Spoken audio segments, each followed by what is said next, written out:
نور جہاں کی آنے والی ایپیسوڈ میں آپ دیکھیں گے کہ حنید کے نور بانو پر حملہ کرنے کے بعد سفینہ کا بھی اعتبار حنید پر سے اٹھ جائے گا اور سفینہ کہے گی نور بانو نے کبھی بھی ہمارا برا نہیں چاہا، وہ ہمیشہ ہمارے مشکل وقت میں کام آئی ہے، پھر بھی تم نے اس پر حملہ کر دیا۔ میں ایسے شخص کے ساتھ زندگی نہیں گزار سکتی جو اس طرح کرے۔ جس پر حنید کہے گا سفینہ میری بات سمجھنے کی کوشش کرو، مجھے خود سمجھ نہیں آ رہی میرے سے گولی کیسے چل گئی، مجھے تو صرف اور صرف اس ٹائم اماں کی فکر تھی اور یہ بات پریشان کر رہی تھی کہ نور بانو مراد کو اپنی مٹھی میں کرنا چاہتی ہے اور اس بات سے اماں بہت ہرٹ ہوتی ہیں، میں ان کو کبھی بھی تکلیف میں نہیں دیکھ سکتا۔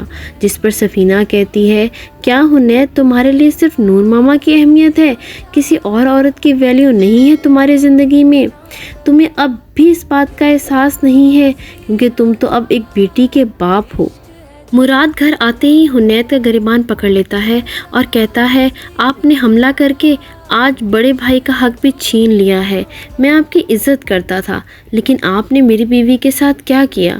اگر نور بانو کو کچھ ہو جاتا تو آج آپ میرے سامنے اس طرح زندہ نہ کھڑے ہوتے۔ مراد تمہیں کیا ہو گیا ہے؟ تم اپنی بیوی کی خاطر میرے سے لڑ رہے ہو؟ تم بھول گئے کہ مختار شاہ نے ہمارے ساتھ کیا کیا نہیں کیا؟ نور ماما یہ سب آپ کی وجہ سے ہو رہا ہے، آپ نے حنید بھائی کے دل میں نور بانو کے لیے نفرت بھر دی ہے جس کی وجہ سے وہ آج ان کی جان لینے تک راضی ہو گئے ہیں۔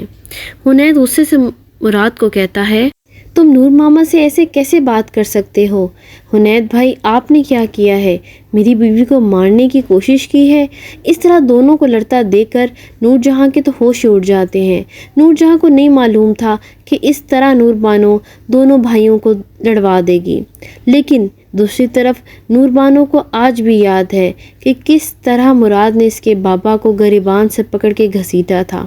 آج اسی طرح یہ دونوں بھائیوں کے درمیان لڑائی ڈلوا رہی ہے اور اس کو دلی سکون مل رہا ہے اور اس کا صرف ایک ہی مشن ہے اپنے بابا کے قاتلوں کو انجام تک پہنچانا۔ آگے آنے والی ایپیسوڈ بہت انٹرسٹنگ ہونے والی ہے، دیکھنا مت بھولیے گا۔